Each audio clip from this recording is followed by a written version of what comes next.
Husnul cerah, sehat, alhamdulillah bisa membersamai kita.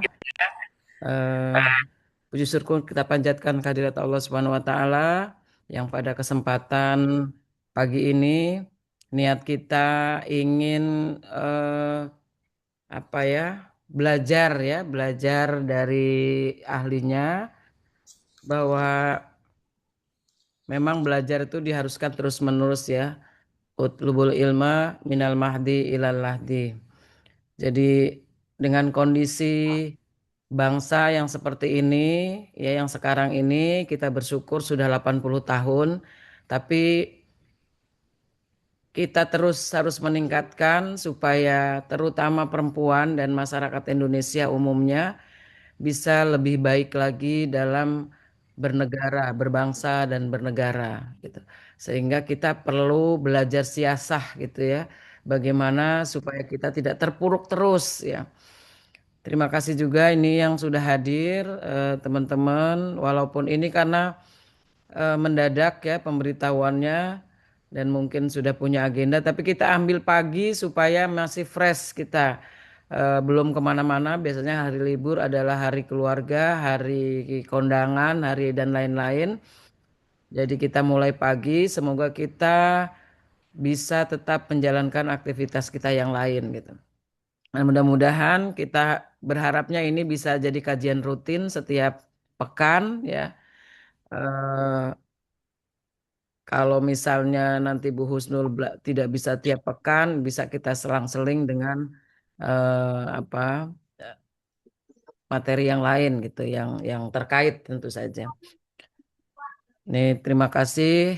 Pokoknya ini adalah forum kita ya, forum perempuan untuk meningkatkan diri, belajar ya, terutama kita memang untuk perempuan ya. Tapi kalau bapak-bapak mau bergabung, dipersilahkan gitu. Nah, hal ini hari ini mungkin ini berseri nanti ya Bu Husnul ya. Kita kemarin sudah ngomong panjang, tapi saya bilang sama Mbak Asyah jangan menunggu lama gitu, jangan menunggu harus siap dulu seperti apa. Saya bilang jalan aja, nanti sambil jalan kita perbaiki gitu, apa yang kurang, apa yang harus dikedepankan gitu. Temanya ini strategi mempersiapkan kepemimpinan masa depan Indonesia. Waduh, ini Kemenhan aja kalah ininya. Dan mudah-mudahan ini menjadi konsen kita bersama-sama kita membahas ya bagaimana kita mendengarkan dari pakar yang expert ya Bu Usnul, praktisi akademisi praktisi yang tidak perlu diragukan lagi dalam hal ini. Beliau adalah doktor politik yang sudah terkenal, sudah tidak perlu dikenalkan karena memang konsen beliau eh, terutama ingin apa ya prihatin lah mungkin ya prihatin dengan kondisi terutama perempuan gitu. Mudah-mudahan 2029 kita lebih baik lagi, sudah siap dengan strategi-strategi yang mungkin bisa membawa Indonesia lebih baik lagi. Ibu-ibu dan bapak sekalian, pada pagi ini memang kita sedang dilingkupi duka ya, duka untuk wilayah Sumatera yang banjirnya luar biasa. Nah, ini juga salah satu mungkin ya, kita harus juga mencermati kenapa sampai banjir yang sedahsyat ini gitu untuk Sumatera. Mari kita berdoa, mudah-mudahan saudara-saudara kita yang di sana mendapatkan kesabaran, keikhlasan, dan kita membuka hati, mata hati para saudara-saudara kita untuk kita mengulurkan tangan ya, mendonasikan eh, apa namanya harta benda kita yang kita punya untuk saudara-saudara kita. KBPP Wanita Islam sudah membuka donasi. Nanti mungkin bisa di-share di chat room ya. Di Mbak Tika nanti minta ditolong di-share di chat room supaya kita segera bergerak gitu ya untuk daerah-daerah yang terkena musibah. Ya paling yang pertama kita bisa sampaikan adalah doa dan bela sungkawa kita supaya saudara-saudara kita tetap kuat dan sabar dan pemerintah segera turun tangan untuk membantu saudara-saudara kita yang terkena musibah. Mari kita bacakan suratul Fatihah. A'udzubillahi minasyaitonirrajim. Bismillahirrahmanirrahim. Alhamdulillahirrahmanirrahim. Ar-Rahmanirrahim. Maliki yaumiddin. Iyyaka na'budu wa iyyaka nasta'in. Ihdinas siratal mustaqim. Siratal ladzina an'amta 'alaihim ghairil maghdubi 'alaihim waladdallin. Amin. Saya juga melihat di beberapa grup wanita Islam sudah melakukan donasi ya. Alhamdulillah responnya cepat. Baik, tanpa memperpanjang kalam sambutan saya, segera saya persilakan ruang Zoom kepada ibunda kita, Prof. Ibu Dr. Husnul Mariyah. Terima kasih. Assalamualaikum warahmatullahi wabarakatuh. Wabarakatuh. Terima kasih atas sambutannya Ibu Ketua Umum Pimpinan Pusat Wanita Islam. Selanjutnya adalah materi strategi kepemimpinan masa depan Indonesia. Tentu politik atau hakikatnya pemimpin ya, hakikat manusia adalah khalifatullah fil ard ya, bahwa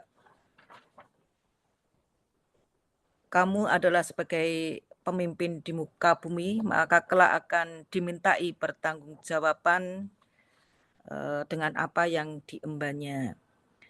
Baik sebagai istri, ibu rumah tangga, suami, dosen, wali kota atau wakil rakyat atau apapun juga tentu kelak akan dimintain pertanggungjawaban.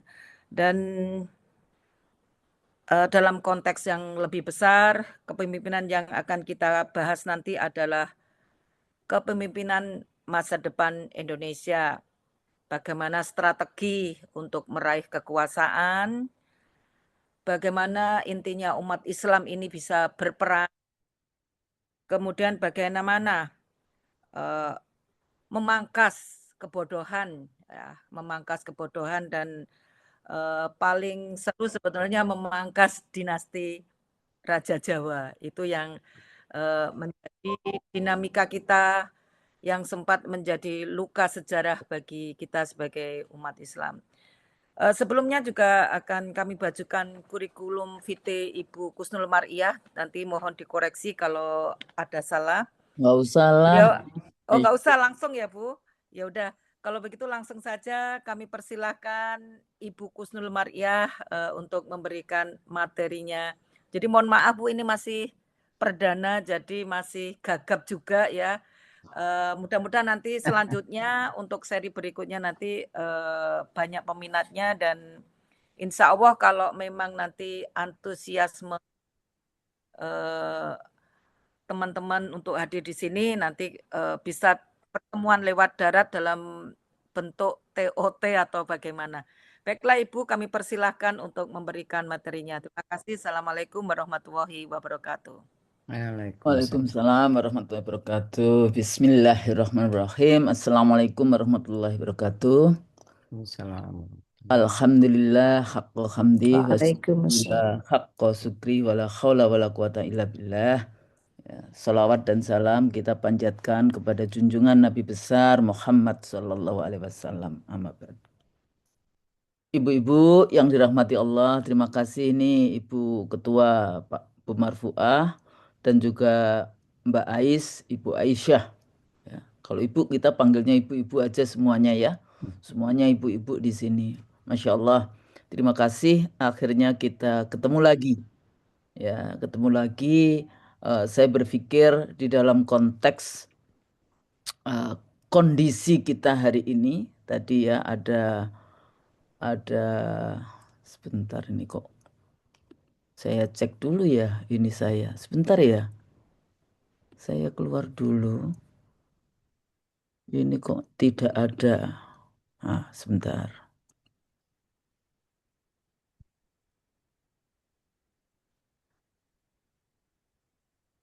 kondisi kita hari ini baik tadi ya, masalah-masalah yang kita hadapi. Setiap akhir tahun biasanya Allah selalu mengingatkan dengan kejadian-kejadian alam untuk bagaimana kita eh, mengevaluasi diri kita selama 1 tahun terakhir. Kalau pakai tahun Masehi ya, tapi juga bisa juga kalau kita gunakan eh, Hijriyah di dalam konteks ini. Dua-duanya dipakai juga nggak apa-apa sih di dalam konteks itu. Saya sedikit agak ini ya, apa namanya, kemarin saya diskusi dengan Ibu Aisyah, ini mulainya dari ini temanya berat, yang biasanya saya tidak terlalu tidak terlalu langsung bicara tentang isu-isu yang directly ke isu leadership dengan segala macam seperti itu, tapi lebih ke arah bagaimana dalam konteks politiknya. Tapi ya tidak apa-apa, saya coba. Cuma sayangnya saya itu laptop saya yang satu itu agak hancur. Jadi ini ganti laptop, tapi di laptop ini itu karena ini produk Amerika kayak gitu ya. Produk Amerika yang programnya itu biasanya harus beli. Jadi saya coba untuk memperbaiki, nggak bisa diperbaiki. Ya sudah, apa yang ada di dalam konteks itu eh, nanti saya jelaskan secara ini saja. Nah, saya sedikit agak ubah sedikit di dalam konteks ini bagaimana wanita Islam dan kaderisasi kepemimpinan perempuan. Jadi Islamic teaching dan dalam demokrasi pasca reformasi. Kalau kita lihat seluruh dunia ya di dalam konteks itu agama, Islam sebagai agama itu, jadi agama itu sebetulnya arti sesungguhnya agama itu eh, melaksanakan tugas yang diberikan oleh Tuhan. Sebenarnya agama itu kayak gitu. Semua agama itu arti sesungguhnya yang dulu ya, bahasa Latin kayak gitu ya. Surrender to the duty to God kayak gitu kan. Cuma kemudian sekarang diartikan agama sebagai kategori Islam, Kristen, ya, Nasrani, Yahudi, terus kemudian kategori agama samawi kayak gitu kan. Padahal sebetulnya ya dalam konteks kalau Islam ya agama semuanya dari Allah sebetulnya, bukan semuanya Islam dari sejak awal kayak gitu kan. Eh, Kalau ayat terakhir dalam Al-Quran kita kan Al-yawma akmaltu lakum dinakum wa atmamtu alaikum nikmati wa raditu lakumul Islam madina. Nah, kita mau bikin ini very powerful picture. Saya suka mengambil gambar ini. Ini perempuan. Ya, kalau Anda ngelihat saya sekarang suka pakai hitam karena memang bajunya sekarang cuma hitam. Ya paling dikasih luarannya aja.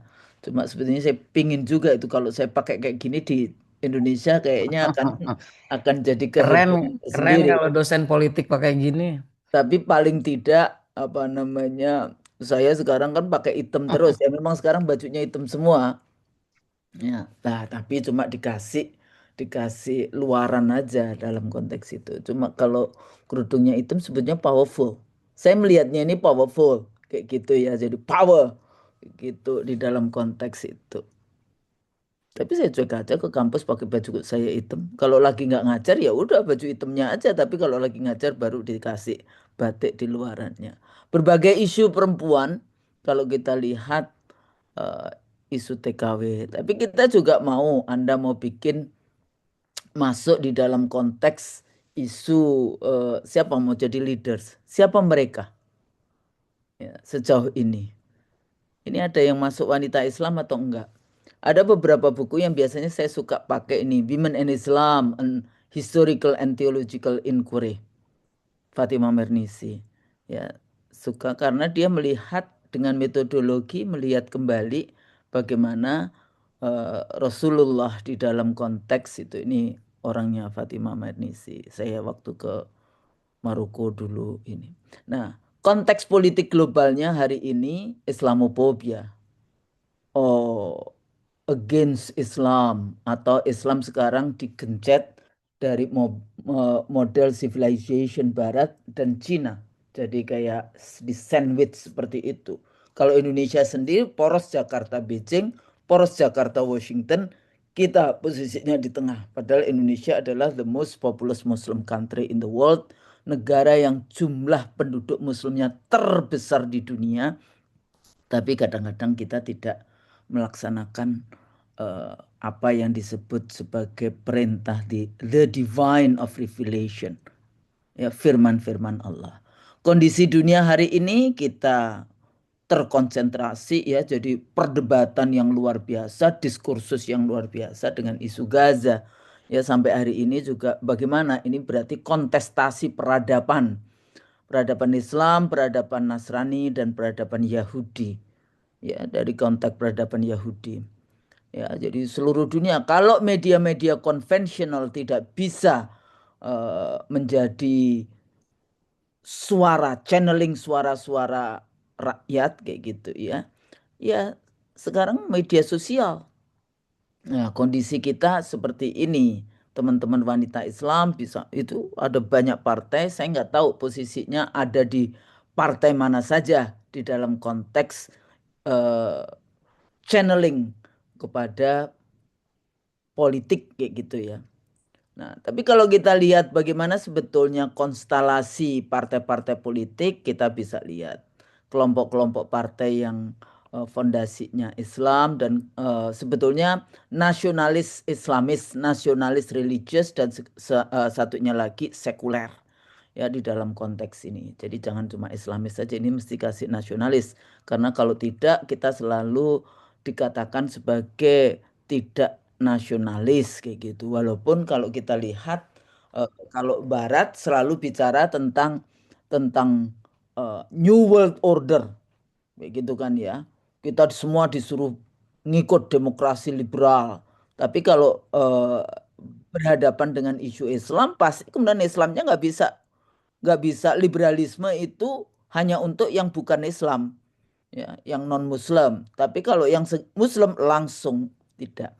Nah, kita punya sejarah di mana Partai Islam waktu itu dominan sebetulnya, Masyumi dan NU itu, ya, itu lebih banyak dibandingkan PNI dan PKI kayak gitu, ya, dalam konteks itu. Nah, cuma setelah Orde Baru, ya, kemudian reformasi, sekarang demokrasi liberal, ya, seperti itu. Ada buku lagi yang dari Samuel Huntington, ya, The Clash of Civilization. Di sini juga meminggirkan. Jadi kalau bordernya Islam itu dianggapnya kita itu bloody border. Jadi Islam persepsinya adalah perang, membunuh, yang seperti itu. Nah, ini juga bermasalah. Samuel Huntington ini dia dosen di Harvard University, ya. Eh, dari Glasnost Perestroika, Third Wave Democratization, demokrasi disuruh dipakai di seluruh dunia. Jadi kalau mereka meminta kita berdemokrasi gitu, ya, demokrasi, tapi kalau kita bicara tentang enggak, kita maunya adalah Islamic civilization, nggak bisa, nggak boleh kayak gitu kan. Nah, buku terakhir sebelum dia meninggal adalah Who Are We, di dalam konteks politik identity, national identity. Sementara kita hari ini selalu dikatakan kalau kita menggunakan identitas agama langsung Ibu Husnul, jangan bawa-bawa agama di politik kayak gitu kan, disuruh memisahkan agama dalam politik. Nih, kalau dulu ini 9 naga, tapi katanya sekarang ditambah, katanya ada tidak cuma naga tapi juga haji, katanya kayak gitu, ya, yang menguasai dalam konteks ekonomi di Indonesia. Tapi global ini juga ada 8 orang nih. Ya, jadi 8 naga, ya, global politik juga duitnya juga dikuasai oleh orang-orang itu. Nah, saya akan bicara tentang, pertama kita bicara tentang konstruksi negara, kemudian politik global di mana perempuan, terus kita juga akan bicara tentang bagaimana Islamic teaching sedikit kayak gitu, ya. Sebetulnya ibu-ibu wanita Islam ini pasti banyak ustazah yang lebih paham dibandingkan saya. Tapi saya akan konekkan antara bagaimana Islamic teaching leadership dan kemudian politik, realitas politiknya di dalam konteks ini, ya. Sejarah negara kita seringkali bicara bahwa Indonesia dijajah selama 350 tahun. Tapi itu sebetulnya konsep yang salah. Karena yang dijajah itu adalah kesultanan-kesultanan Islam, kerajaan-kerajaan Islam. Jadi sejarah konstruksi negara Indonesia itu adalah kumpulan dari kerajaan-kerajaan Islam. Sultan-sultan Islam. Satu dua ada yang Hindu. Tapi nggak ada kerajaan Kristen. Karena Kristen itu datang ke Indonesia, datang ke Nusantara, itu bersama dengan penjajahan 3G. Ya. Jadi gold, gospel, dan glory di dalam konteks itu. Ya. Bagaimana mereka mencari rempah-rempah di negara kita dan ketemulah itu Maluku, ya Indonesia, Sumatera dan seterusnya di dalam konteks itu. Jadi kalau kita bicara tentang bagaimana dunia dulu, ada sistem jahat dunia, ya bipolar, multipolar, mulai dari Tordesillas Agreement, Tordesillas Saragossa 1494 dan 1528, ya itu Saragossa. Jadi perubahan dari Tordesillas ke Saragossa itu Maluku karena rebutan antara Spanyol dengan Portugis gitu, sehingga Spanyol yang mundur. Jadi border, jadi mereka itu membagi dunia dikapling-kapling oleh Portugis dan Spanyol, yang kemudian Inggris masuk, Belanda masuk, Prancis masuk, Jerman masuk, Italia masuk sedikit. Nah, baru kemudian setelah yang abad 20-an itu kemudian Empire Amerika sampai hari ini di dalam konteks itu dengan sekutunya. Jadi kenapa kita harus pahami ini? Supaya kita paham perjuangan kita itu berada di mana. Ya. Pada level internasional globalnya seperti apa, pada level nasionalnya seperti apa, dan nanti teman-teman lokalnya bagaimana. Ini tadi ada dulu mantan anggota KPU ya, yang dari Darmasraya, Agus Neti, masih bisa udah masuk ya, dia juga di Wanita Islam katanya. Ini Bu Marfuah, dulu dia anggota KPU Kabupaten zaman saya di 2004 dulu, luar biasa ini. Alhamdulillah masuk di organisasi yang bagus kayak gitu kan. Jadi itu yang jadi ini. Terus kemudian abolition of Khilafah Turki Utsmani itu terakhir di dalam konteks kalau kita bahas tentang di mana posisi Islam 3 Maret 1924. Ya, jadi tadi kolonialisasi, kolonialisme, gold, gospel, glory, pemisahan antara gereja dan negara, ya itu the separation between state and church, itu munculnya negara-negara nasional sekuler, modern nation state sekuler. Lah itu dengan gerakan Protestanisme di Eropa, yaitu pemisahan antara gereja dan negara. Baru kemudian kita bahas tentang Perang Dunia Pertama, pembentukan United Nation, kemudian IMF, World Bank, perbankan, itu Rothschild jadi Yahudi juga di dalam konteks itu. Kemudian Perang Dunia Kedua, New World Order, pembangunan. Kemudian kita dimasukkan ke dunia pembangunan, yang pembangunan itu bukan pada level yang kita pembangunannya pembangunan yang materialisme. Ya. Jadi ya seperti sekarang kan ada yang flexing pakai tas ini, rumahnya seperti apa dan sebagainya. Ini karena keberhasilan seseorang itu dianggap pembangunan, padahal pembangunan dalam arti yang hari ini ya memang ada kemajuan kayak gitu ya, progres, maju. Misalnya IT maju, misalnya IT-nya ibu-ibu pakai HP yang tahun berapa lah nanti. Tapi kalau HP tahun misalnya HP saya tahun 3 tahun yang lalu gitu, sekarang udah nggak maju lagi, ini ada yang terbaru kayak gitu kan. Nah, jadi maju di dalam arti yang seperti itu, selalu ada obsolete, ada yang hilang, ada yang lama. Nah, beda enggak dengan model kalau kita bahas pembangunan ala Islamic teaching? Kalau ala Islamic teaching tentu saja kita bicara tentang akhlak. Dari zaman Rasulullah dulu sampai hari ini ya akhlak, ya. Moralite di dalam konteks itu, value-nya dalam konteks itu.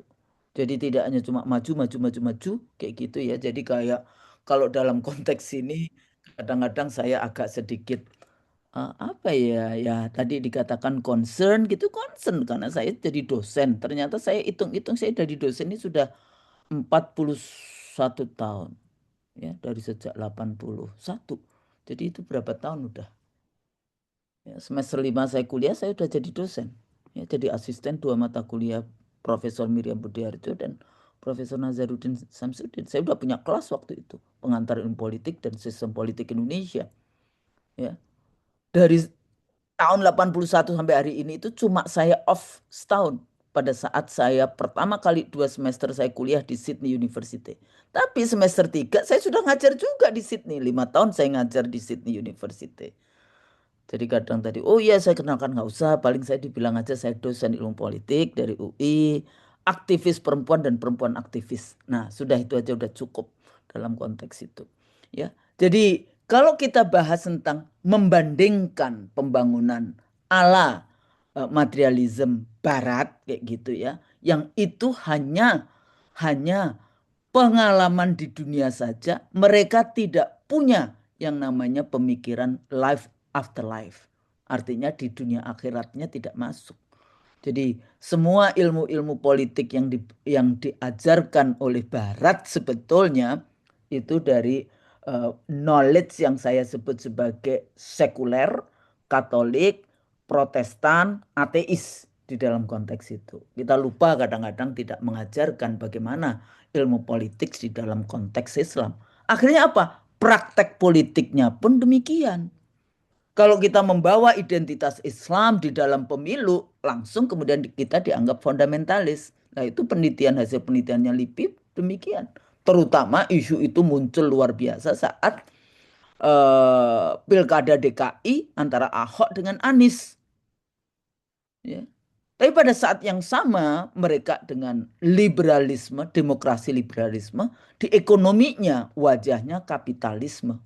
Kapitalisme korporasi menguasai seluruh dunia. Kapitalisme state ini yang dia bilang luar biasa dalam konteks itu, dia mengambil semua kekayaan di seluruh dunia, nggak peduli dia. Di dunia di kita misalnya ya eksploitasi resources, ekstrativisme resources.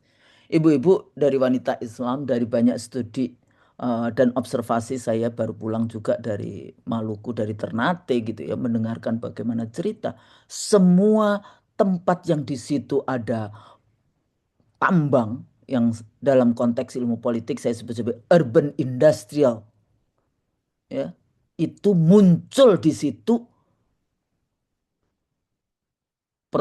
PSK, pekerja seks komersial. Walaupun saya tidak suka menggunakan terminologi pekerja karena kalau pekerja sudah tidak ada kalau pekerja kan ya baik-baik saja gitu, positif saja. Padahal kalau pekerja seks di dalam konteks Islam itu masuk di dalam kategori zina. Ya, dalam Al-Qur'an sendiri disebutkan wala taqrabuz zina innahu kana fahisyatan wa sa'at sabila. Anda cek semua itu di daerah-daerah masing-masing. Ya, di daerah di situ penambangan nikel, emas, termasuk IKN. Itu muncul yang namanya kan ada 17 ribuan tenaga kerja laki-laki, maka muncul di sekitar situ adalah pekerja seks komersial.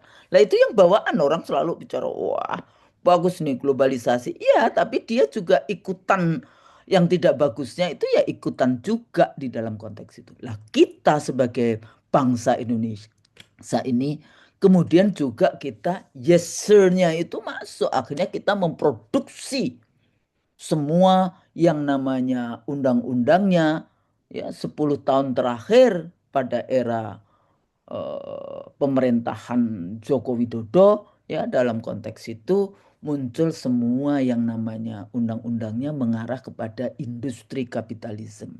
Produk omnibus cilaka. Ya, saya selalu bilangnya cilaka. Memang dulu cilaka gitu, cipta lapangan kerja. Kemudian gara-gara kita mengkritik cilaka, cilaka, cilaka, akhirnya diganti cipta kerja saja, lapangannya nggak usah disebutkan. Kalau investasi di Indonesia dia bisa punya penguasaan tanah sampai 190 tahun. Bisa dibayangkan. Itu yang namanya Nakba di Palestina itu baru tahun 48. Jadi berapa sekarang? Berapa tahun? 50 sekian tahun. Bisa nggak itu kayak seperti itu? Imannya, apakah iman kita, mak-mak kita di Indonesia sama dengan imannya mak-mak yang ada di Gaza sana hari ini? Nah, ini persoalan. Undang-undang kesehatan, Anda bisa bayangkan. Ya, jadi Mayapada itu punya 5 rumah sakit. Siloam punya 40-an rumah sakit. Tapi Mayapada yang punya, dia menjadi one team press. Kayak gitu kan. Muhammadiyah punya 123 rumah sakit. Kira-kira suaranya yang mana yang banyak didengar oleh istana? Nah, di sini persoalan-persoalan yang kita hadapi di dalam konteks politik di lapangan. Bentar ya, ini kok. Ini saya apa? Sekarang udah masuk ininya. Laptopnya, baterainya low. Nah, jadi undang-undang pendidikan, Minerba, ya, semuanya mengarahnya ke industri kapitalisme. Nah, kondisi bangsa kita sekarang yang saya sebut sebagai low trust society, distrust luar biasa. Nah, di mana solusinya? Ya balik lagi, ya. Kalau kalau yang namanya wakil menteri pendidikan perempuan, ya perempuan sih, cuma ya perempuan nggak pernah sekolah nggak pernah kuliah di Indonesia. Jadi wakil menteri pendidikan ya kayak sebetulnya sebelumnya kita punya menteri pendidikan dipikirnya kita semuanya akan jadi buruh, buruh jadi driver Gojek semuanya kayak gitu. Sekarang lain lagi gitu. Inovasi, inovasi, inovasi. Enggak. Tujuan pendidikan inovasi itu cuma yang paling rendah di dalam eh, proses pendidikan. Yang paling pertama adalah value, akhlak, iman, takwa. Itu yang paling pertama kayak gitu kan. Baru yang terakhir-terakhir yang kelima itu baru kemudian kita bicara tentang knowledge, inovasi. Makanya kadang-kadang lebih penting mana insting kita yang itu kolbu versus knowledge itu sendiri gitu ya.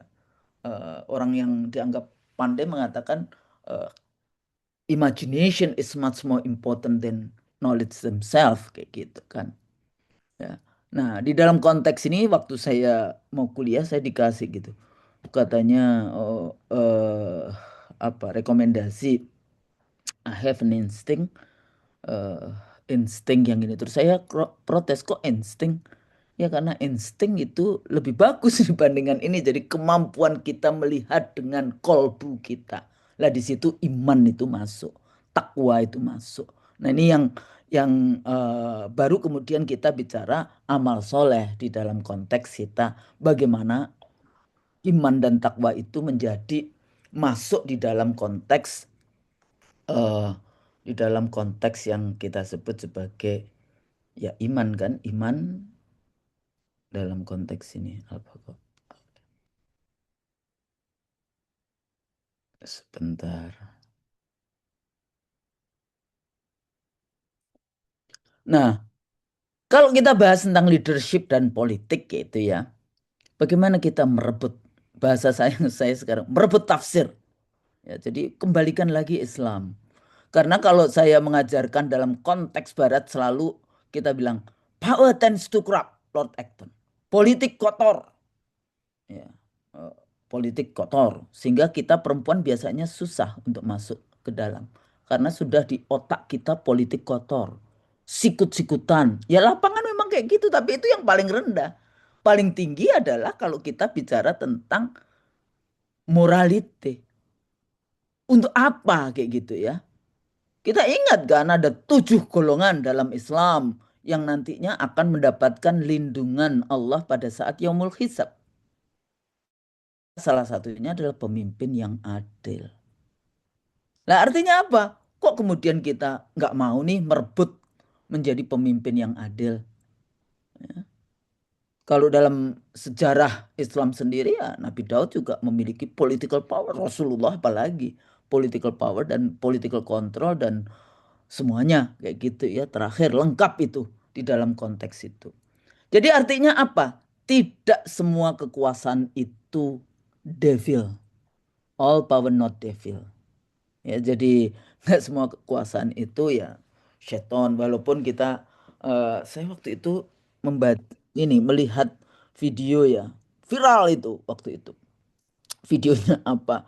Kenapa orang Islam itu selalu menggunakan nama Muhammad untuk anak-anaknya, dan itu sekarang menjadi nama yang paling populer di Amerika maupun di Inggris di dalam konteks itu ya, Muhammad. Ya, kalau orang Kristen nggak ada kan yang menggunakan anaknya Yesus kayak gitu. Apalagi orang Yahudi, setan katanya. Ini orang itu bilang. Tapi itu sebetulnya kritik dia. Kenapa orang Yahudi nggak pakai nama setan kayak gitu di dalam konteks kasus Gaza. Jadi all power not devil, but power extremist memang berbahaya. Terutama kalau kita power hunger. The liberal Machiavellian election, pemilu terbuka tapi penuh dengan tipu-tipu muslihat. Fabricated election, pemilunya sudah difabrikasi. Yang penting anakku menang dalam konteks itu. Jadi power is not completely evil. Jadi kekuasaan tidak secara menyeluruh itu adalah evil. Ya, devil evil. But also not completely good. Kalau kita tidak mengikuti bagaimana Rasulullah dulu mengajarkan kita. Kita kita bisa membaca kembali bagaimana yang namanya sirah nabawiyah, cerita Rasulullah di dalam memikirkan umatnya dalam konteks itu. Umar bin Khattab juga demikian, semua Khulafaur Rasyidin dan para ulama-ulama terdahulu di dalam konteks bagaimana mereka tidak bisa tidur karena tanggung jawabnya. Ya kalau hari ini ya udah cuek-cuek aja kan para pemimpin. Ya flexing-flexing akhirnya dikerjain dikerjain ya, tapi dua-duanya nggak sebetulnya masalah yang Eko dan kawan-kawan itu Eko Patriot sebetulnya bukan itu sih sebenarnya masalahnya.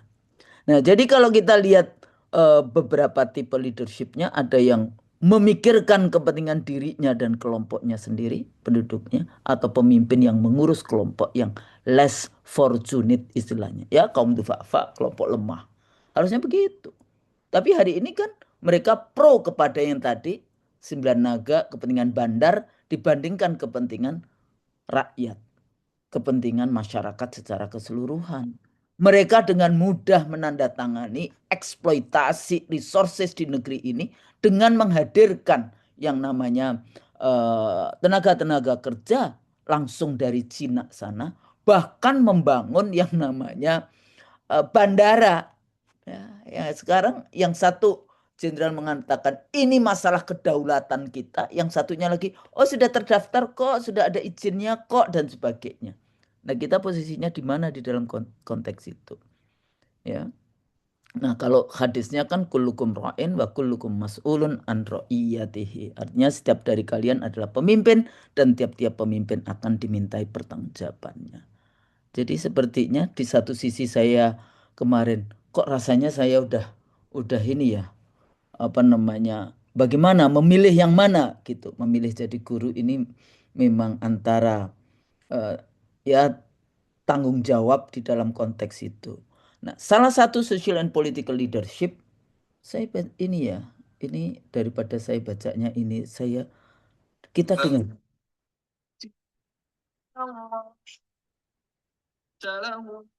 ولو كنت فظا غليظ القلب فضوا من حولك فاعف عنهم واستغفر لهم وشاورهم في الأمر فإذا عزمت فتوكل على الله إن الله يحب المتوكلين.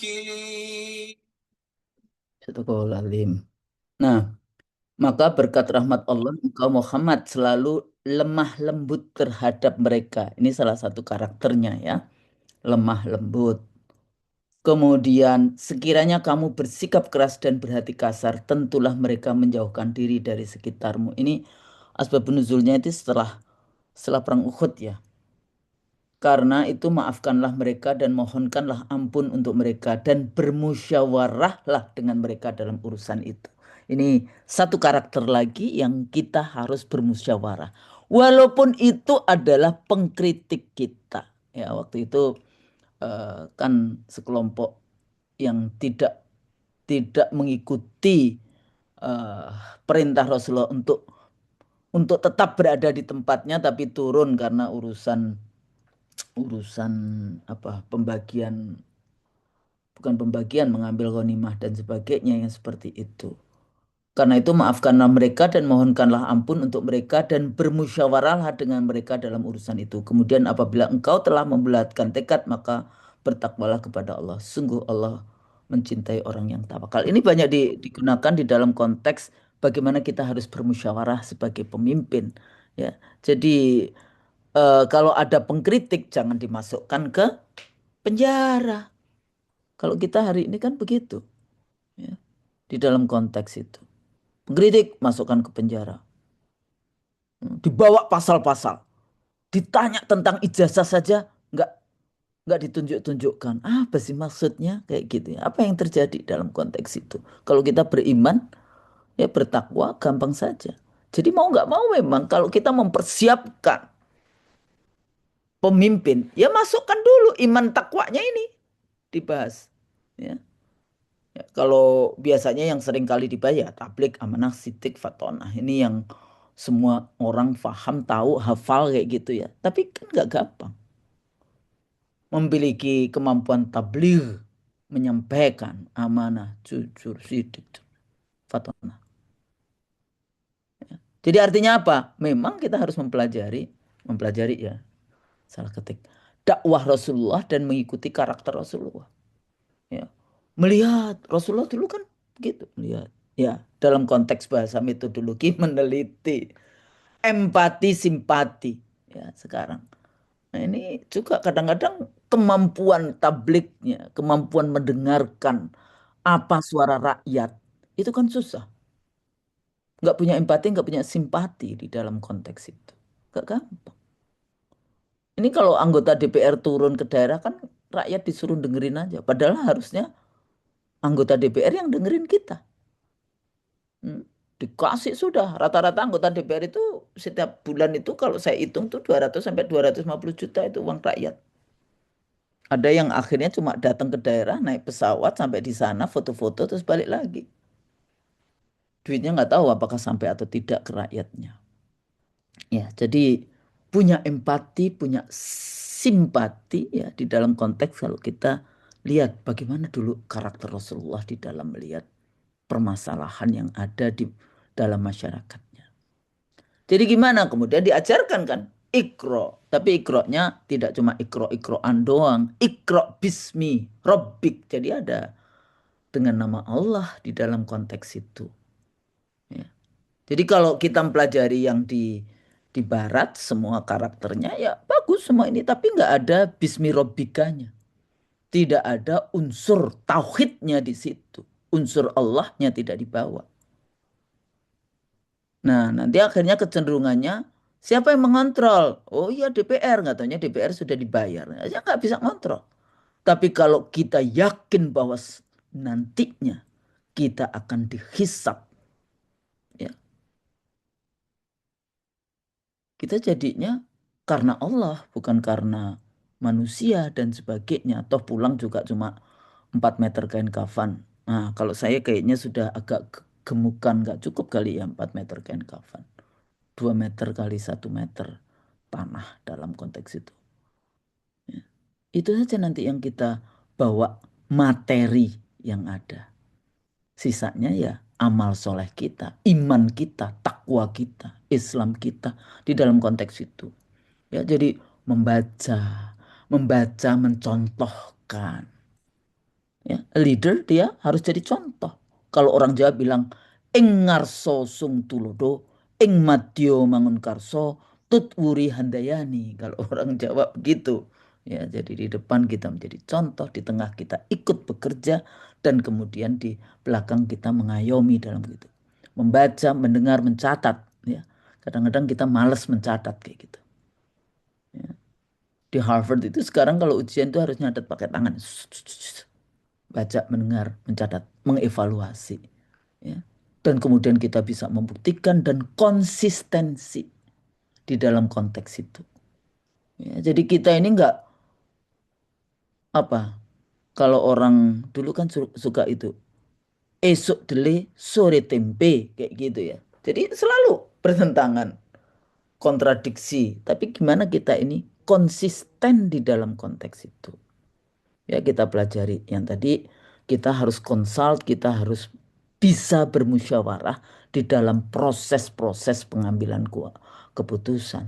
Ya, jadi tidak kemudian merasa sudah menjadi presiden, sudah menjadi ini, nggak mau bermusyawarah, sudah menjadi pemimpin, kita nggak mendengarkan. Biasanya kalau saya udah sebel kayak gitu, saya cuma bilang, ini emang udah summum bukmun umyum kayak gitu kan, udah buta tuli, udah nggak bisa mendengar kayak gitu. Tapi bukan kemudian kita di dalam konteks menggedor pintu-pintu penguasa itu kita eh, berhenti kayak gitu. Nah, kalau kita menjadi pemimpin yang engage dengan community, yang kita berada di sekitar community, kita harus memiliki strong personality. Ya, jadi kita harus berani, tidak takut dengan resiko. Ya. Tidak takut di dalam mengambil keputusan, tidak boleh pesimis, tidak not imma, itu yes sir type of person atau yes ma'am type of person. Tidak takut harus stand out walaupun yang lainnya nggak ada. Kadang-kadang sendiri, kadang-kadang sunyi di dalam konteks kita berjuang as a leader. Itu kadang-kadang memang seperti itu. Tapi kita tetap harus menjadi light, cahaya, lampu. Ya. Nah, disinilah kita perlu yang namanya sunnah Rasulullah. Kita kuat dengan iman kita, takwa kita pegang itu Al-Quran dan hadis dan pandangan-pandangan ulama sehingga kita memiliki a certain quality yang punya high self esteem dengan Islamic value. Kita sekarang aja kalau ngomongin politik Islam aja kan jangan bawa-bawa Islam yang kayak gitu kan. Kita nggak punya yang namanya self esteem atau kita biasanya ya kerjaannya cuma nyuruh-nyuruh. Ya Habibi, you can do it. Kamilah yang ngerjain. Atau kita komplain aja. Tapi kita tidak mau fix it kayak gitu. Nah ini contoh kita sebenarnya sakit sosial itu. Kerjaannya cuma nyuruh orang. Jadi ndoro kayak gitu kalau orang ini. Ya, you have to do it yourself juga. Jadi kalau kita mau engage dengan masyarakat, kita itu berada di dalam masyarakat, kita harus berada di depan kalau kita mau jadi pemimpin. Attitude sini yang harusnya dimiliki oleh seorang leader. Jadi pemimpin di depan, ya. Jadi kayak gitu. Nah, tentu saja fondamennya apa ya? Al-Quran. The best of you learning and teaching, you become the best. Ya. Tapi memahami Al-Quran tidak hanya sekedar ilmu di dalam konteks kita menghafal, ya saya masih jauh dibandingkan yang seperti itu. Tapi di sini wanita Islam tentu saja banyak ustazah di sini. Tapi juga harus metode di dalam konteks kita memahami ilmu-ilmu yang lainnya. Ya sainsnya, kalau Quran juga penuh dengan sains, sosial, dan sebagainya. Yang tadi meneliti, empati, simpati, membaca, mencatat, ya, mencontohkan, dan terus-menerus seperti itu di dalam konteks lingkaran kalau kita mau jadi seorang pemimpin. Ya, jadi self confident kita dari mana? Solid foundation dari agama kita. Jadi jangan malu-malu kalau punya, I'm Muslim. Dimanapun, you have to say it. Ya. Kadang-kadang kita lebih lebih gampang misalnya bicara dengan orang Muslim. Ya, persoalannya, tantangannya kita sulit, kita berantem di internal kita, tapi kita tidak bisa bicara dengan, kita lebih senang bicara dengan orang lain, dengan non-Muslim gitu. Jadi, what do we have of our mentality hari ini? Kita harus punya social engagement, ya, dengan tetangga kita, dengan kelompok kita kayak gitu ya, dan don't look down others ya. Di sekitar kita itu sangat sangat kuat, sangat banyak talent-talent yang kita bisa lakukan. Jadi balik lagi di dalam konteks leadership ini balik lagi ya, kita ini to serve the divine revolution. Ada 3 hal. Pertama, ethics, morality. Tapi ethics, morality ini itu bukan di dalam konteks etika dan morality itu hanya knowledge. Kalau ibu-ibu di sini ada bapak-bapak enggak? Kuliah di Oxford University yang mungkin mengajarkan Islamic Studies-nya bukan orang Islam. Karena dia cuma bicara knowledge, bukan iman, bukan belief di dalam konteks itu. Yang kedua apa? Culture, budaya. Kita sekarang ini diserang. Islam Nusantara. Lagi-lagi kenapa nggak ngomong Islam ya Islam apa yang ada di situ. Tapi Islam Nusantara. Terus pada saat bicara Islam Nusantara, look down kepada Arab misalnya. Bukan Arab pada level rezim ya, tapi Arab padahal Rasulullah adalah orang Arab di dalam konteks itu. Nah di sini budaya itu penting di dalam kerangka untuk melayani wahyu-wahyu Allah. To serve the divine revelation. Jadi budaya itu ada yang kita tinggalkan. Kalau itu urusannya musyrik, urusannya yang seperti itu. Ya. Dan ada yang kemudian bisa digunakan di dalam rangka kita melayani Allah. Kayak gitu ya. Melayani ayat-ayat Allah. Dan yang ketiga, Islam as a political system. Ya. Kalau sebagai dalam konteks leadership, ya itu oriented memprioritaskan common good untuk masyarakat. Kita punya accountability, tidak cruel, tidak harsh di dalam konteks itu. Walaupun Barat itu melihat image yang dilakukan adalah kepemimpinan Rasulullah pada saat militer. Makanya sekarang Islam itu seringkali dilihat prejudisnya adalah violence, militer, perang, membunuh dan sebagainya. Padahal enggak begitu. Ya, prinsipnya accountability, justice, fairness, consultation, honesty, ya, jujur, punya integritas, ya, mengikuti Rasulullah. Punya knowledge ya, wisdom, bijak, sabar, berani apa namanya, berkorban, trustworthy person, ya, yang seperti itu. Nah, persoalannya di dalam kehidupan politik hari ini kita dihadapkan. Kita bukan di dalam kelompok yang kita sebut Islamic Democratic Governance. Kita sekarang itu berada di modern nation state sekuler. Jadi gimana? Ya.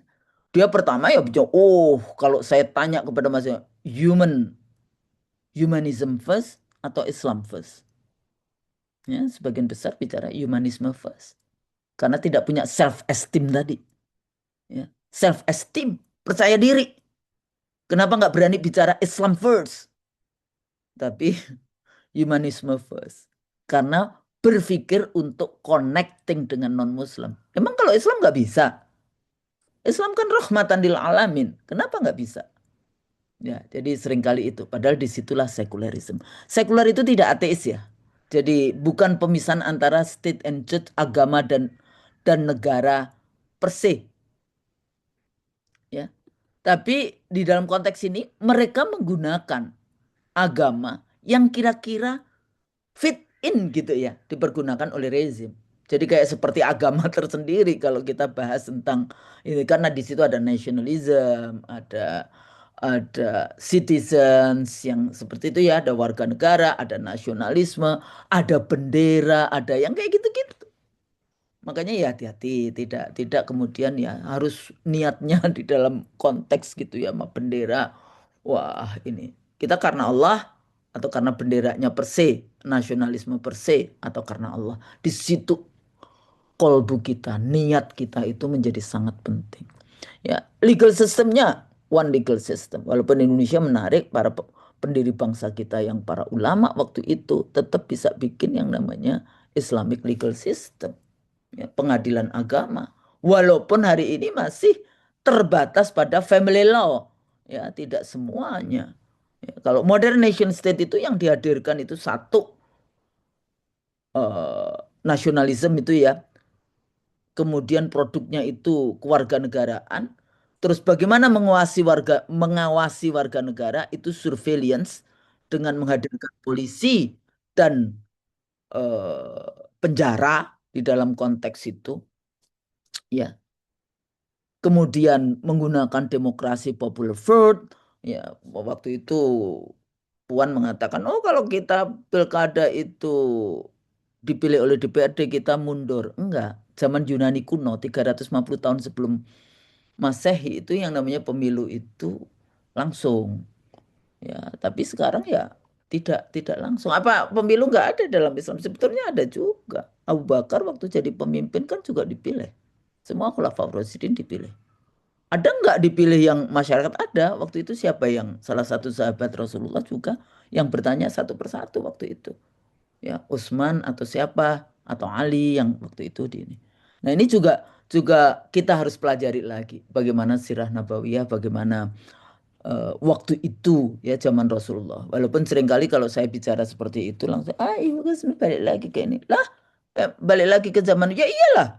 Anda mau balik kemana? Baik zaman Yunani kuno. Sama aja kan Anda mau balik ke zaman Yunani kuno yang waktu itu prakteknya bukan Islam. Atau Anda balik ke zaman Rasulullah yang prakteknya Islam. Ya, contoh bagaimana Rasulullah memberikan contoh kepada kita. Nah, dihadapkan dengan Islamic Democratic Governance, ya tentu saja sovereignty-nya kalau tadi people sovereignty di Islamic Democratic Governance itu adalah God sovereignty, ya agama adalah the truth kayak gitu kan. Islam yang tadi Islam as a political system, civil ummah, civil society versus civil umat. Dulu sebelum modern nation state itu bukan warga negara, tapi umat Kristen. Jadi kalau rajanya Kristen ya warganya harus Kristen semua. Ya. Makanya apa yang terjadi tragedi yang kita di Spanyol di dalam konteks itu. Nah, hari ini apa saja yang dipropagandakan Barat di dalam konteks itu? Etik, selalu bicara HAM. Tapi persoalannya HAM itu memisahkan antara right, antara hak dan morality. Contoh, oh itu hak asasi LGBTQ misalnya. Equity, less disparity, ya, inclusion, tadi humanism, itu semua propaganda mereka. Sepertinya di Islam nggak ada. Ini semua di Islam. Bahasa bahasa saya setelah mempelajari semua itu, saya melihat bahwa demokrasi yang terbaik itu bisa dilaksanakan di dalam konteks norma-norma Islam. Makanya saya berani menyebutkan Islamic democratic governance dibandingkan yang dilaksanakan oleh Barat yang liberal. Jadi model-model demokrasi itu banyak. Yang kita praktekkan hari ini adalah liberalisme. Ya ini kita punya 411, 212. Ini tadi kapitalisme, kolonialisme, supremasi. Nah ini yang kita selalu dianggap Islam itu perang, mati, bunuh. Ternyata studi yang dilakukan dari mulai tahun 0 sampai 2008 itu death toll yang paling banyak membunuh adalah Christian. Sebetulnya Christian Judaism itu paling ya. Karena Yahudinya tidak dimasukkan. Tapi itu tradisi Kristen Judaism. Yang kedua apa? Ateis. Yang ketiga apa? Sinik. Yang keempat apa? Buddhis. Yang kelima apa? Indigenous. Yang keenam baru Islam. Ya, studi menunjukkan begitu.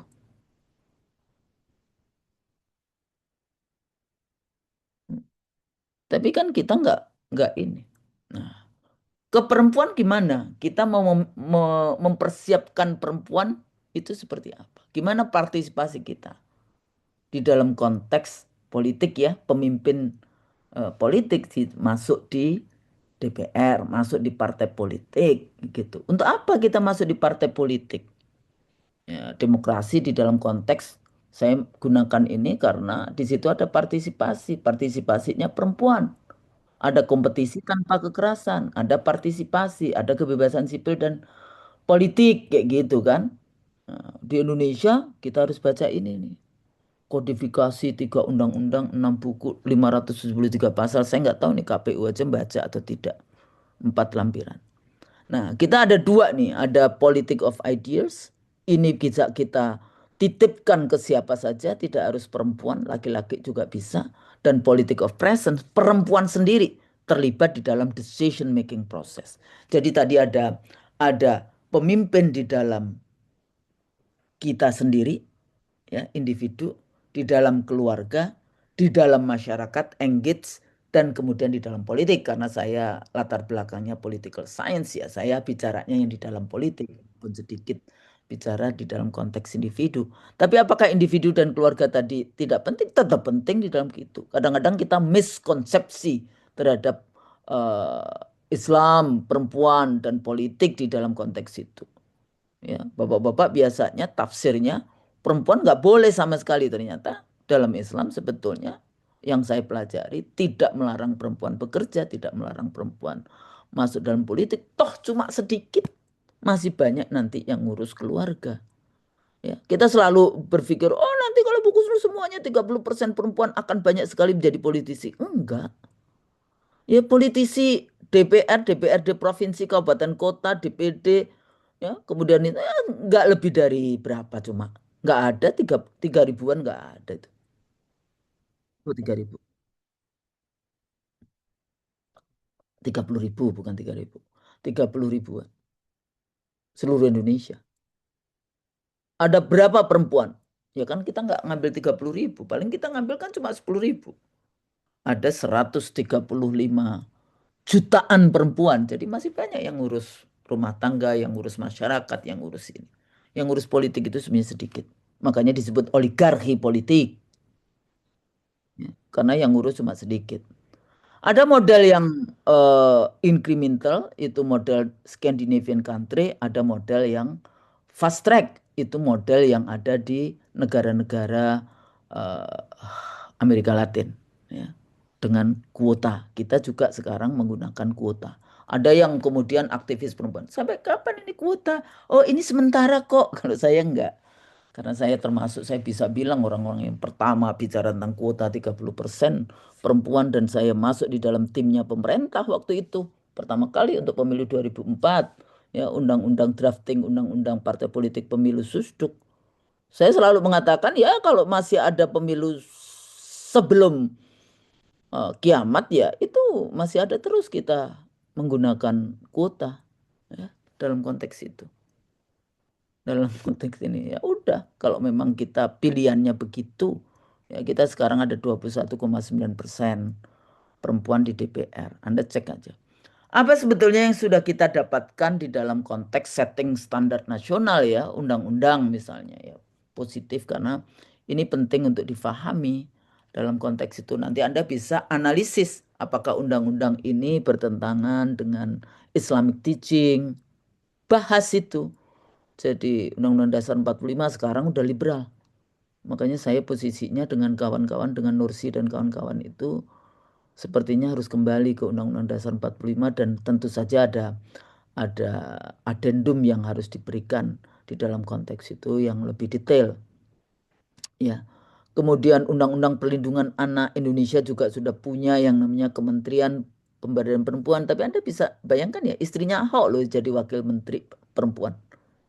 Kira-kira apa yang dia pahami dengan perempuan di wanita Islam, perempuan Aisyah, perempuan ya kalau menterinya kan dari Muslimat NU, sekretarisnya Khofifah berpuluh tahun, alhamdulillah bisa jadi Menteri Pemberdayaan Perempuan.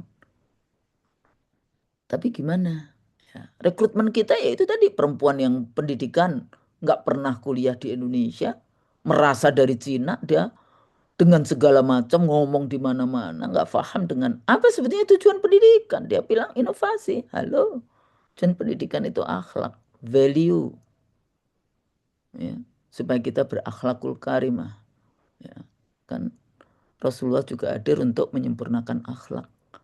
Kita juga sudah menandatangani, jadi setting standarnya kita punya semua dalam konteks itu. Mau internasional, mau lokal, mau regional, ASEAN juga sudah ada. ASEAN Commission on Promotion and Protection of Right of Women and Children, Asian Committee on Migrant Workers, ya dalam konteks ini semua ada. Kalau di daerah-daerah kita punya persoalan hari ini, ya saya ini daerah-daerah coba dianalisis ya, dari wanita Islam bikin policy papers, analisa perda-perda mana yang perda syariah kan di ini dihapus oleh Joko Widodo. Ya, perda-perda syariah itu banyak dihapus. Kenapa kok perempuan ini penting masuk di dalam proses pengambilan keputusan? Saya selalu menggunakan 3 isu. Specific gender, reproductive right, hak reproduksi. Negara hadir nggak?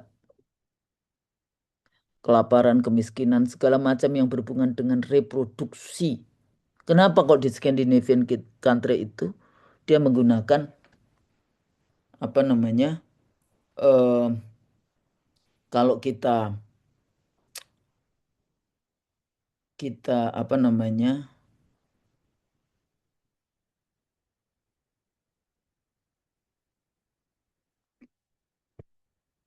Melahirkan, menyusui, kita bisa mengambil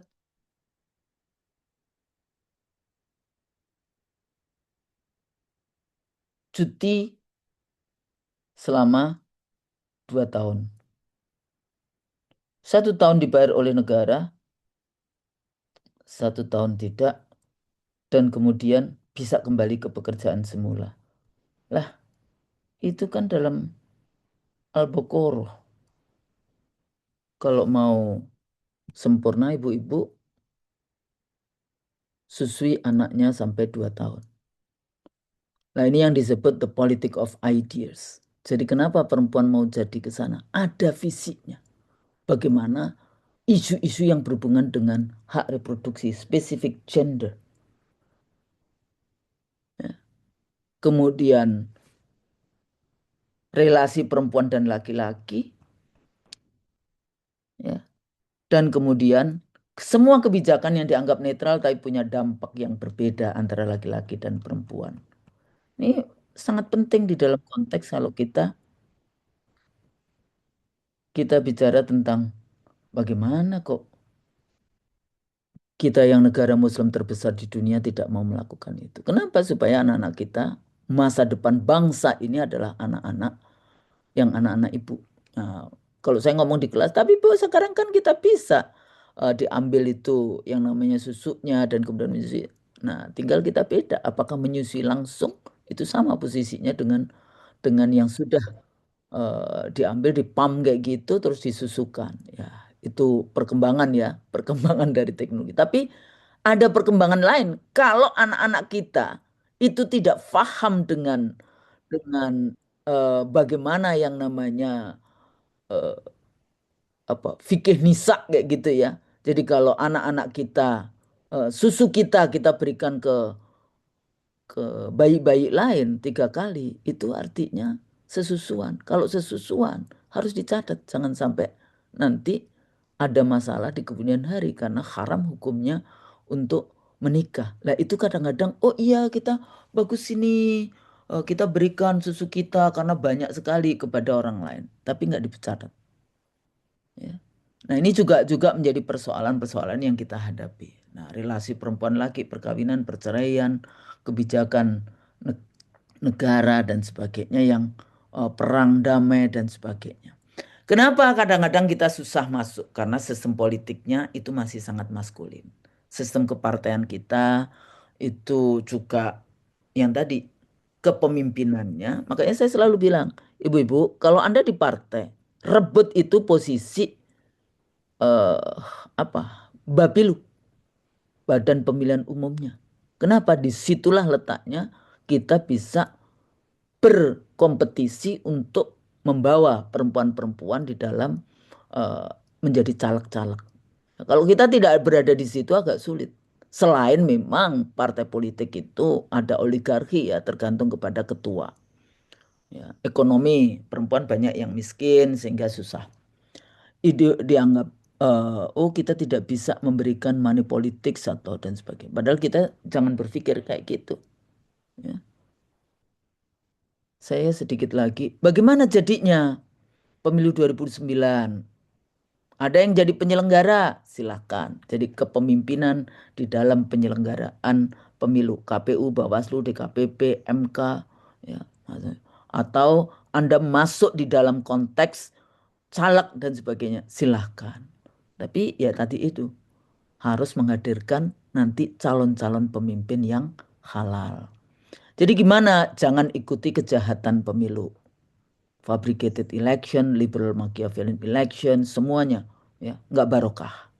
Kita nggak akan mendapatkan pertolongan dari Allah kalau kita masih melawan di dalam konteks itu. Ya, sebetulnya di situ nggak ada barokahnya. Menang aja pakai pakai nipu-nipu kayak gitu ya. Yang saya sebut sekarang an electoral coup d'etat. Ya, bagaimana pengambil alian proses pemilu untuk memastikan bahwa seleksi mereka, yaitu anak presiden, bisa menang dalam pemilu. Padahal prinsip pemilu, baik itu yang dalam konteks ilmu politik itu free and fair, bebas dan jujur. Nah, jadi gimana kita ini negara, kalau Al-Farabi bicara tentang negara utama Al-Madinah Al-Fadilah, ya, penduduknya bahagia, sejahtera. Tapi saya seringkali memasukkan kita masuk di Al-Madinah Al-Dhallah, negara yang pemimpinnya suka menipu rakyat dengan ucapannya. Nah, di sini Al-Mawardi menarik ini.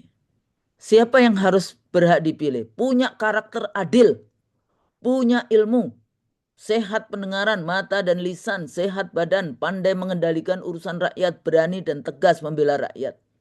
Ya, kalau keturunan Quraisy ini karena di era itu ya. Siapa para pemilihnya? Loh, pemilih saja. Makanya saya tidak terlalu setuju dengan one vote, one person, one value.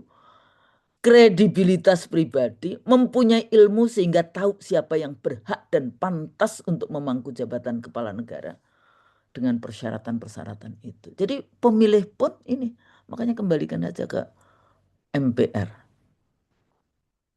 Jadi apa ini SWOT? Jangan pisahkan agama dalam politik. Ya, morality, ethics, knowledge. Hasil la haula wala quwata illa billah. Sila pertamanya ketuhanan yang Maha Esa, bukan keuangan yang maha kuasa. Jadi ibu-ibu, kekuasaan itu dipergilirkan. Kalau mau maju, maju aja. Enggak masalah. Hasil la haula wala quwata illa billah. Tapi jemput kekuasaan Anda itu dengan cara-cara halal. Ya. Ini tadi terakhir. Dakwah politiknya apa? Meletakkan Islam dalam politik. Tafsir kita apa? Merebut tafsir politik kita apa? Mempersiapkan calon-calon presiden, gubernur, bupati, wali kota yang cinta pada Allah dan Rasulnya. Konglomerat yang cinta pada Allah dan Rasulnya. Para guru-guru, para dokter, para perempuan, para petani, nelayan. Ya kan, kenapa semuanya? Karena ya, ibu-ibu kan mendidik anaknya. Anaknya kan ada yang laki, ada yang perempuan. Saya pikir itu kita diskusikan kira-kira bagaimana apa yang harus kita lakukan di dalam konteks mempersiapkan diri menuju 2029. Dari mulai karakter Islamic teaching yang diajarkan dan kondisi kepolitikan sehingga kita posisinya berjuangnya berada di mana. Saya pikir itu dulu. Kalau salah mohon maaf. Assalamualaikum warahmatullahi wabarakatuh. Waalaikumsalam warahmatullahi wabarakatuh. Nggak terasa ya. Saking asiknya menyimak materi yang disampaikan Ibu Kusnul, masih ada waktu sekitar 5-10 menit. Mungkin kami kasih kesempatan untuk memberikan pertanyaan. Ya, nah ini sudah ada yang mau bertanya. Pak Agus Tani ya, silakan. Untuk termin pertama ini mungkin langsung aja. Silakan Bapak Agus Tani. Terima kasih Bu Moderator dan ya. Ibu Profesor Kusnul Maria. Ini judulnya mantap benar nih, strategi mempersiapkan kepemimpinan masa depan Indonesia. Ya, jadi target kita untuk tahun 2029 kira-kira ini. Ini kalau kita melihat kepemimpinan tadi sudah disampaikan oleh Bu Kusnul bahwa dalam hadis dikatakan kulkum ro'in wa kulkum as'ulun an ro'yatihi mas'ulun setiap kamu adalah pemimpin dan setiap pemimpin akan dimintai pertanggungjawabannya. Nah, kalau kita lihat di zaman Rasulullah dulu itu bahwa Khalifah Rasyidin itu yang 4 itu Abu Bakar, Umar, Utsman dan Ali. Mereka itu tidak tidak ambisi untuk menjadi khalifah.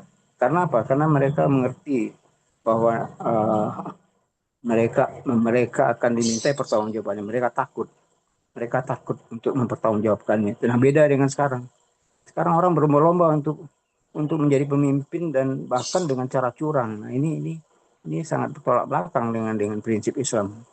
Nah, jadi saya kira ini bahwa kepemimpinan yang akan datang itu harus kita betul-betul kita melihat seperti tadi yang saya sampaikan, bagaimana contoh-contoh di zaman Rasulullah itu, ya, pemimpin yang amanah dan yang adil dan seterusnya itu. Nah, kalau kita lihat pemimpin yang bagaimana yang apa namanya kita lihat sekarang ini yang tidak konsisten dengan sumpahnya, tidak konsisten dengan Undang-Undang Dasar 45. Nah, ini saya kira nih ada kaitannya dengan, saya sering sampaikan di SPM Sekolah Politik Masumi, Quran surat Quran surat Al-Maidah 44, 45 dan 47 itu Allah sudah berfirman, A'udzubillah, wa ma lam yahkum bima anzalallahu fa ulaika humul kafirun wa ma lam yahkum bima anzalallahu fa ulaika humuz zalimun fasikun. Jadi barang siapa yang tidak berhukum pada hukum Allah, kafir, zalim dan fasik. Nah, jadi jelas bahwa ini tuntunan kita bahwa tadi Mungkin juga Pak, singkat padat saja ya Pak ya, biar ya yang lain Bu juga Husnul juga bisa. jangan pisahkan agama dan politik. Ini benar sekali, saya kira sesuai dengan ayat tadi. Terima kasih. Assalamualaikum warahmatullahi wabarakatuh.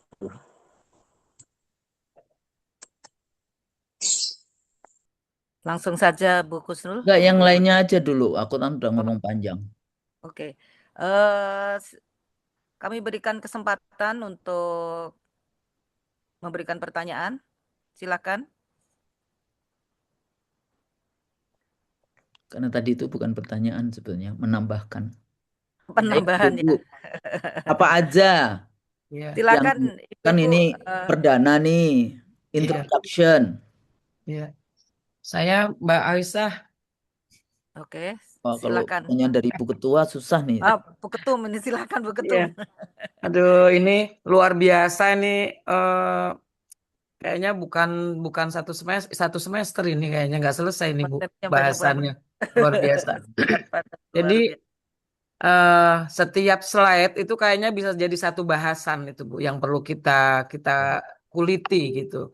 Karena memang problem kita ini luar biasa.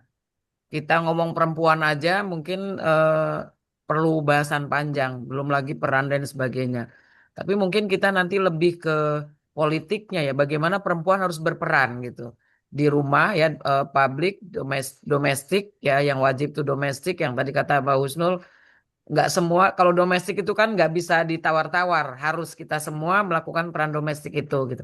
Nah, peran publik ini yang mungkin masih ada tadi, boleh enggak gitu-gitu, tapi ini panggilan jiwa biasanya gitu. Jadi memang harus dikondisikan untuk kita, terutama saya berharap di wanita Islam ini ada beberapa yang sudah menjadi wakil bupati, ada yang jadi anggota dewan. Nah, mudah-mudahan ini lebih banyak perannya. Ada yang di KPU ya, di Bawaslu Pusat juga ada Mbak Ratna gitu. Nah, dan lain sebagainya. Mudah-mudahan ini memang membangkitkan kita, peran serta kita inilah yang ikut memperbaiki bangsa gitu. Nah, mungkin mulainya itu seperti apa Bu Husnul gitu kan. Tadi temanya yang dibikin Bu Husnul bagus tuh, kaderisasi di wanita Islam. Nah, ini yang kita kadang membangun ya, membangkitkan kemauan ibu-ibu ini supaya dia mau berperan di sektor publik, apa ya, bertarung dengan kondisi yang tidak baik-baik saja. Tentu ini ada perlu strategi. Nah, itu mulainya seperti apa gitu. Karena memang kalau sekarang kalau nggak punya duit ya pasti orang nggak berani berlaga gitu. Karena memang setiap bergerak harus bawa apa ke sini gitu. Mau ngasih apa gitu. Nah, yang gitu-gitu itu menjadi kita ciut nyalinya gitu. Nah, membangkitkan itu seperti apa Bu Husnul? Terima kasih. Dan kedua mungkin ini bagus kalau kita jadikan apa ya, ruang diskusi kita setiap pekan gitu. Saya kalau sebulan sekali itu udah hilang. Saya maunya kelamaan ya.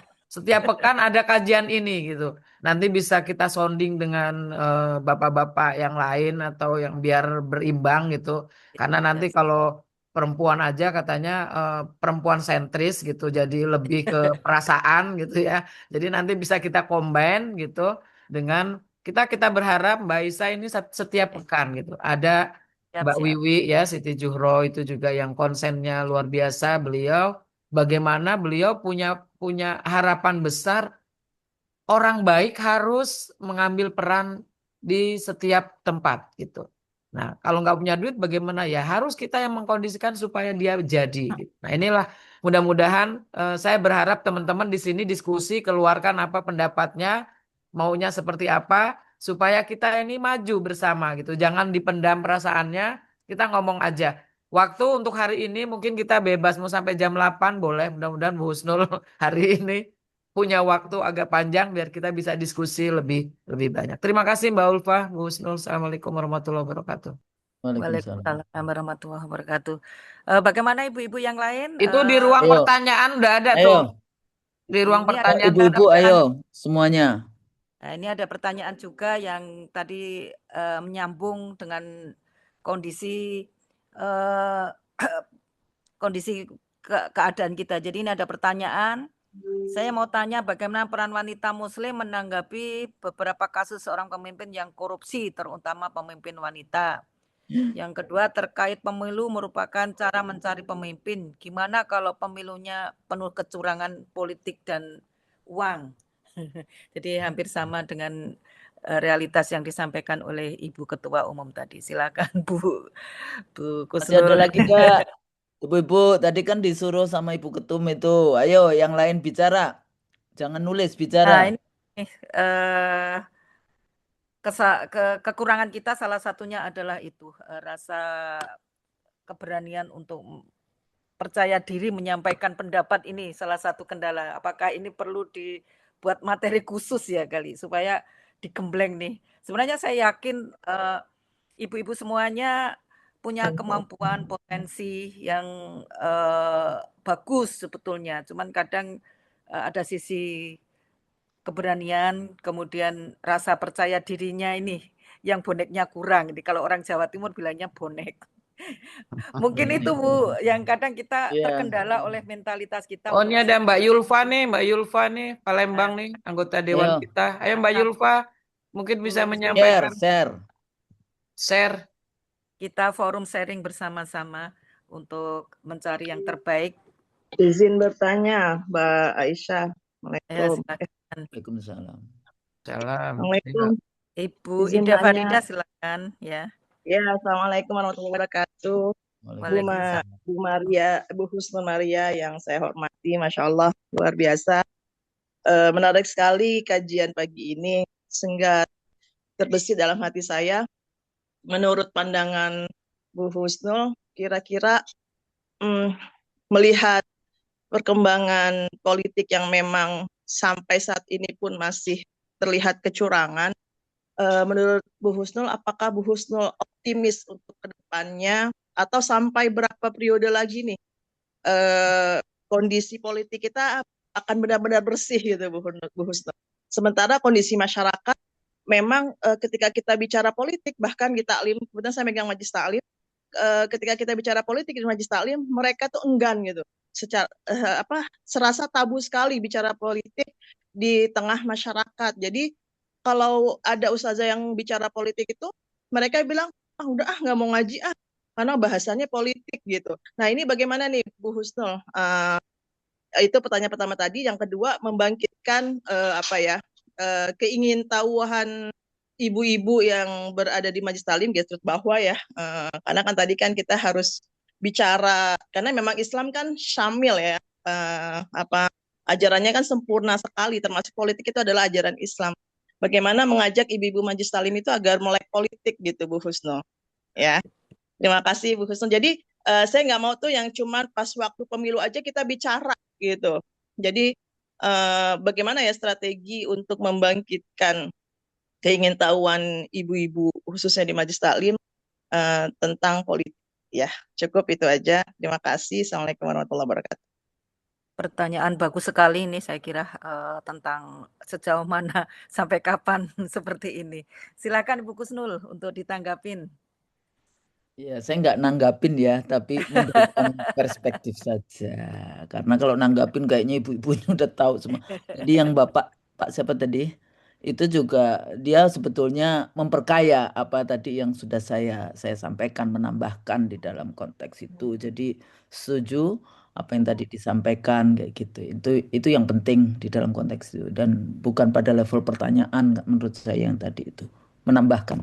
Dan akan banyak. Tadi kalau saya saja sebetulnya mau saya cut apa ya fokus saja pada leadership yang itu tapi kayaknya kok kurang kurang ini ya kalau cuma sampai saya potong di situ niche-nya kalau tadi itu ya nanti nggak mau lagi ngomong tentang politik tapi saya setuju bahwa nanti dari yang tadi introduction saya terhadap apa ini tentang politik tentang leadership dan sebagainya kira-kira nanti kemudian nanti sampai pada level ya jadi kalau sekarang pada level yang baca kayak gitu nanti membaca meneliti, mencontohkan, membaca, mencatat kayak gitu kan sampai kemudian nanti itu menjadi internalized di dalam diri kita karena saya bicara memang ya mungkin tidak harus bicara politik kepada semua masyarakat tapi di masyarakat bicaranya adalah Anda dipaksa untuk ikut memilih pemimpin 5 tahun sekali ya pada level lokal, pada level provinsi, pada level nasional. Nah, kira-kira pemimpin yang seperti apa yang harus dipilih? Nah, itu pada level kalau kita bicara kepada jamaah. Tapi kalau kita bicara kepada kader, adalah Anda sendiri yang harus masuk di dalam decision making process. Di dalam kader-kader, di calon-calon pemimpin di semua struktur, level struktur yang ada. Nah, ini kan nanti berbeda lagi materinya di dalam konteks itu. Tapi kalau pada masyarakat secara luas ya ditanya aja, ibu-ibu mau nggak yang namanya pendidikan itu gratis? Ya. Nah itu diputuskan oleh politisi itu. Kesehatan gratis itu politisi itu. Ibu-ibu tahu nggak yang namanya mustinya APBN uang rakyat itu dipakai untuk kesejahteraan rakyat, untuk pendidikan, kesehatan, perempuan, anak yatim, lingkungan, ya, untuk pembangunan, untuk lapangan kerja dan sebagainya. Ya, dan itu politisi itu yang menentukan itu. Tapi yang terjadi dikorup. Dan dikorupnya itu nggak main-main. Sampai ribuan triliun. Kira-kira gimana?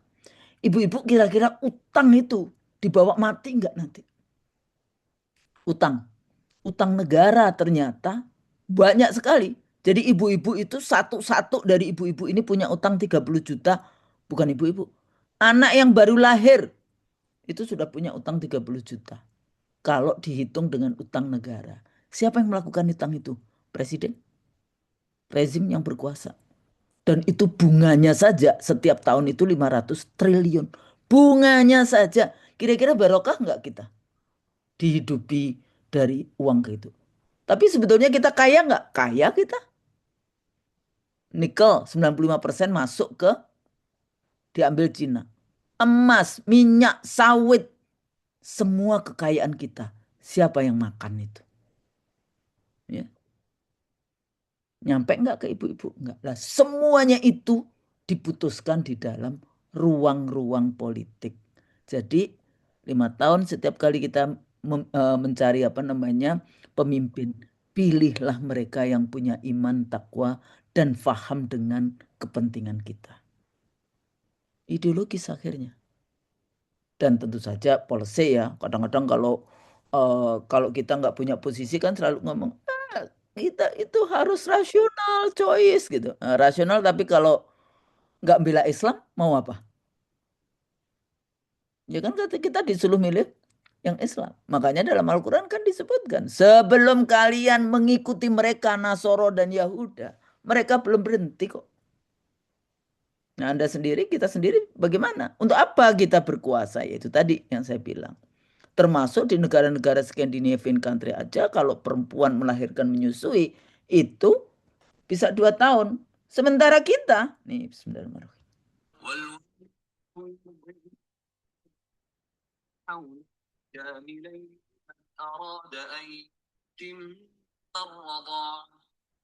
Astagfirullahaladzim.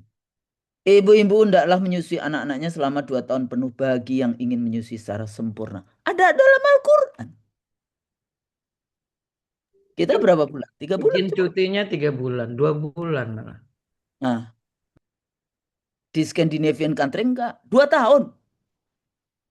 1 tahun negara membayar, 1 tahun memang tidak dibayar, tapi setelah 2 tahun boleh kembali ke pekerjaan semula. Kita orang Muslim baca nggak itu? Nah, kalau kita mau menyisir gitu ya, kira-kira kebijakan seperti apa ya yang kita perjuangkan? Policy paper seperti apa yang keluar dari wanita Islam? Ya, salah satunya nanti di dalam konteks setelah kita membaca, meneliti, mencatat, dan akhirnya membuat satu kebijakan-kebijakan apa yang nanti bisa kemudian wanita Islam roadshow ke calon-calon bupati, gubernur, wali kota, presiden, ke menteri, ke DPR, pemikiran-pemikiran yang keluar dari musyawarah yang dilakukan oleh wanita Islam.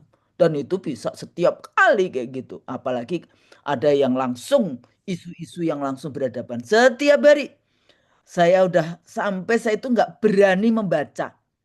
Ibu dibunuh, istri membunuh suami, suami membunuh istri, anak dibunuh oleh bapak tiri, anak dibunuh oleh kakak kelas, membunuh adik kelas. Ini apa sebetulnya rakyat kita ini sedang ada apa?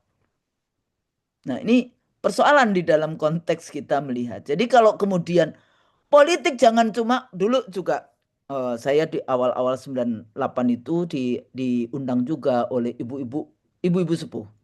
Jadi Ibu Herawati Dia, Ibu mantan Mendagri, Ibu siapa itu namanya? Wah, selalu. Terus mereka bikin survei. Hasil surveinya apa? Oh iya, enggak kok, Bu Husnul. Ternyata rakyat itu tidak bicara masalah politik itu, masalah negara itu enggak penting, atau masalah perempuan itu enggak penting, masalah negara yang lebih penting ini. Halo? Kalau saya katakan pendidikan gratis, negara atau perempuan? Saya bilang, itu salah pertanyaannya. Kalau Anda menghadapkan pertanyaan survei nih, metodologi menjadi sangat penting. Surveinya, pertanyaannya mengatakan, menurut ibu-ibu penting mana, negara atau perempuan? Ya tentu saja dia akan ngomong negara kayak gitu. Tapi kalau kita bicara harga beras murah, harga minyak murah, harga garam murah, mudah mendapatkan itu wakil presiden. Saya waktu ke Maluku, Bu kemarin kan wakil presiden datang ke sini. Terus ngapain cerita ke saya? Enggak, dia shock. Shock kenapa? Kok harga minyak di sini mahal sekali ini? Hei, kalau kau menjadi wakil presiden, kau mesti tahu seluruh persoalan dari seluruh Indonesia yang persoalan mendasar. Itu mendasar itu. Kebutuhan bahan pokok rakyat.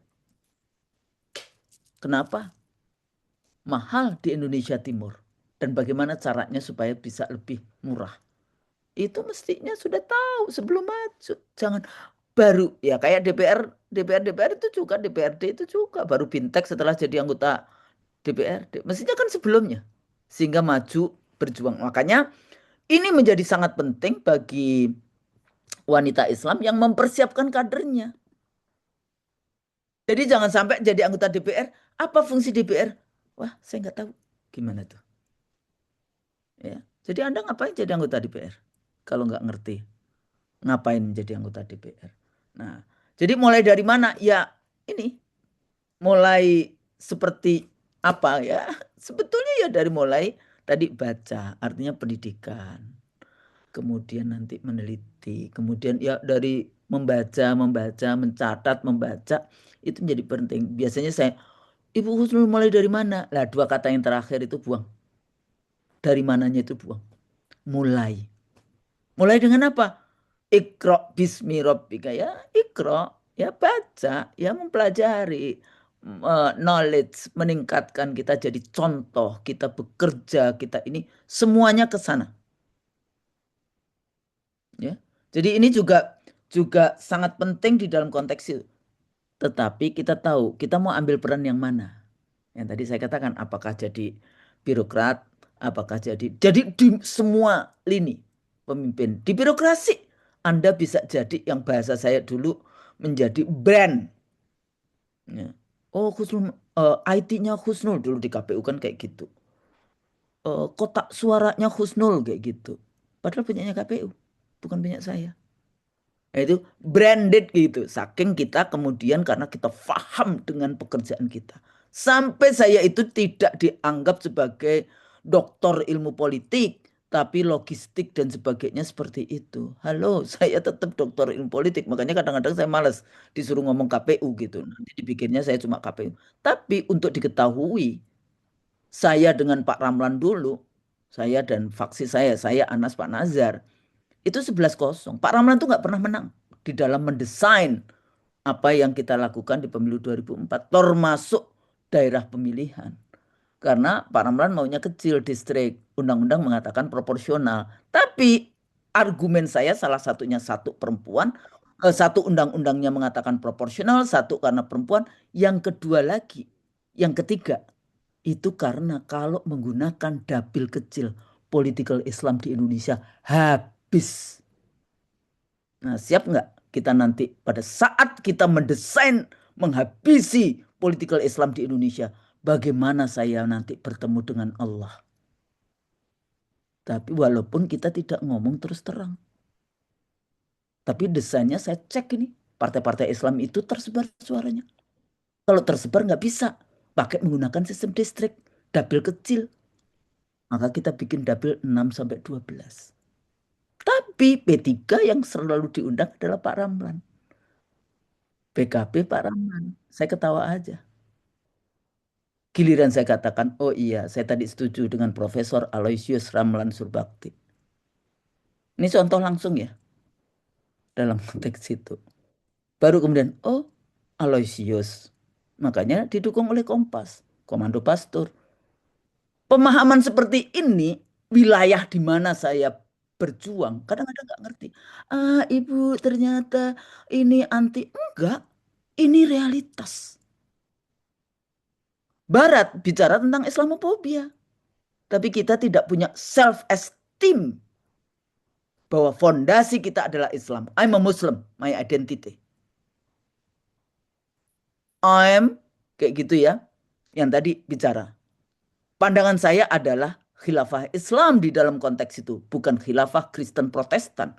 Bukan khilafah Katolik Vatikan. Apa khilafah Kristen Protestan? Pemisahan antara gereja dan negara, agama dan politik. Itu pengikut khilafah Protestan. Itu adalah pemikiran yang berkembang di gerakan Protestanisme di Eropa yang namanya sekuler. Kalau Katolik gimana? Katolik itu tetangga kita, kalau dia dibaptis, dia punya 2 warga negara Vatikan dan warga negara Indonesia. Indonesia tidak mengenal yang namanya double citizenship. Terus ada, oh iya kita kan nggak warga negara ini. Ya tapi cek itu. Saya sudah ngecek soalnya. Ternyata emang benar, saya ngecek dengan kakaknya Prabowo. Iya, kalau Anda Katolik, Anda punya 2 kewarganegaraan. Walaupun nggak tahu bagaimana detailnya, tapi coba dipelajari. Yaitu Katolik. Dia punya struktur dari mulai uskup-uskup agung sampai uskup-uskup sampai tinggal seluruh dunia. Tapi giliran Islam, Anda nggak boleh. Nah, diskurs pembicaraan tentang apa sih sebetulnya Islam dan politik, ya kita ditabuhkan. Kalau Anda pakai itu langsung dianggap kita HTI, kita dianggap ini, padahal biasa saja